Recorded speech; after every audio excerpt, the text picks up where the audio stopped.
My name is Aya Kamanakai. Aya is my Japanese birth name. It means beautiful weaving. And Kamanakai is the name that my Hawaiian mama or my Hawaiian teacher named me. And that means the mana of the ocean or the power of the ocean.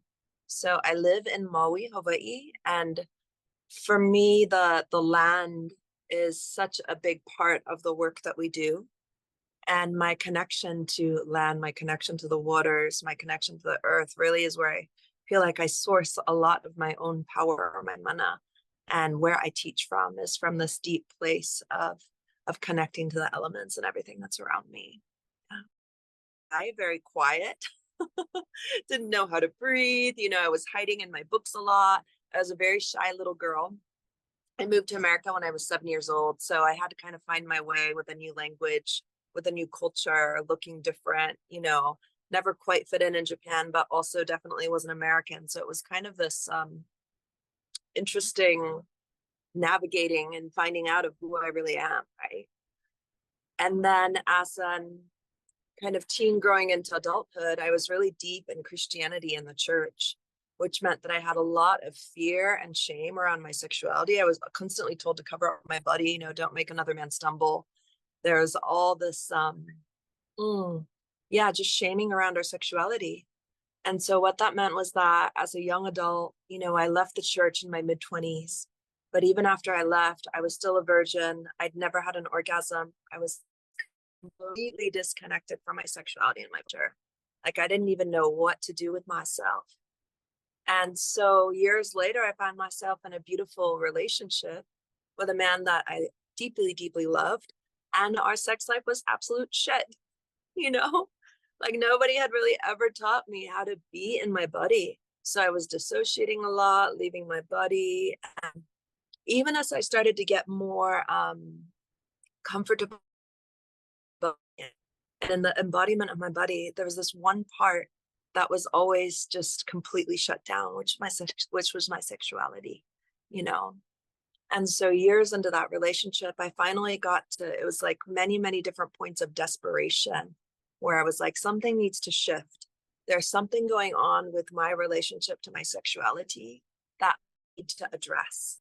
And eventually, years in, I wound up going to see a sexual healer for the first time, someone who worked internally in my body. And that first meeting changed my whole life, like really my entire life. And I remember what he said to me at our very first meeting was, "Why are you here?"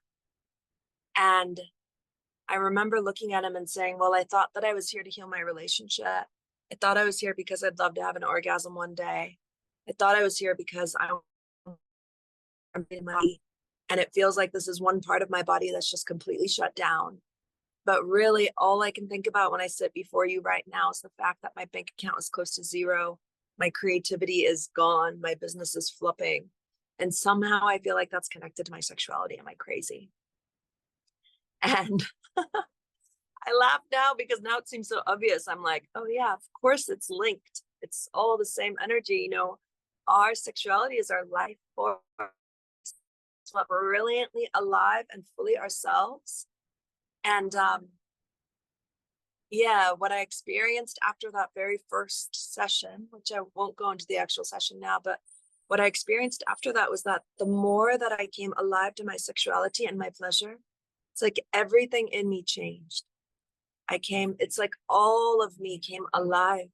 So all of a sudden I was more inspired. I was connected to my intuition. You know, I started making more money than I ever had before. I was doing things that I was passionate about, that I was excited about. And it's like the moment that I really put my focus back on this body and put my focus back on feeling pleasure in the body, then it spiraled out into every other area of my life. And so that's really why I'm here and why I work with Ista, is I really believe in the medicine of our pleasure, the medicine of the body, the medicine of our life force. And I know what it feels like to feel absolutely nothing in the body. And I know what it feels like to feel everything, like more pleasure than you can ever dream of and more life flowing through this physical vessel, right? So that's what I'm here to share. That's what lights me up, and that's what keeps me moving forward in this field, is this deep desire to have other people experience this medicine, this deep desire to have other people come alive in their bodies. And again, it's like the pleasure is great. Feeling good in the body is amazing. But what's even more amazing to me is what happens after, you know, which is you coming more alive to yourself, to your purpose, to your passion, to all of you.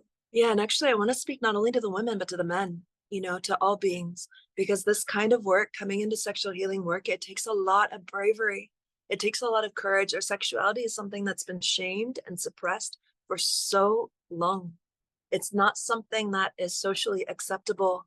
And yet it's, to me, it's the missing key in transformational spaces that we all this no growth and development. But really what we're missing is this original spark of life, you know? And so if you're scared to come to something like Ista, I feel you, I get you. It's scary. It's a bold move. And yet this one thing, what if it could change your entire life? What if it could be the beginning of you coming fully home and fully alive to your body? And I want to share that that's one of the comments that I get the most often at the end of an Ista training is our participants saying, wow, I feel like a completely new human. I feel like something deeply, deeply shifted in me during this week, that I will never be the same person again, you know? And then the other thing that I want to share about is our trainings is the spiritual, sexual, shamanic experience. And people see the word sexual and they think that that's what the entire training is about. And that's actually just not true. We do everything from inner child work to mother, father, inner masculine, feminine. You know, it's like we work with the entire human being. And so the experience really isn't just this like supercharged, highly erotic thing all week long. You know, it's really about how do we welcome all of ourselves back, you know, and we take you step by step. It's like we honor your boundaries. We want you to go at your own pace. We don't push you to do anything that you don't want. And so you're welcome to come as you are. You could go through the entire week and not remove a single layer of clothing. You could go through the whole week and not touch a single other person. Probably going to want to get hugs and stuff. But you are at full choice all the time. And we will meet you wherever you're at. You know, for me, that the shamanic part, the spiritual, sexual, shamanic experience, for me, the shamanic part has so much to do with the land. You know, and I've never been to Colombia before. And I hear about the jungle and the waterfalls and the ocean and just I'm very excited to feel how the land, how Colombia, the people, the earth, the waters, the rock, the trees, how they play a part in our week together. And that's really why every single Ista training is so different. You know, I'm done, I don't know, maybe 20 now over the years. And it's like every single training is different. Every single training has a different medicine and a different frequency.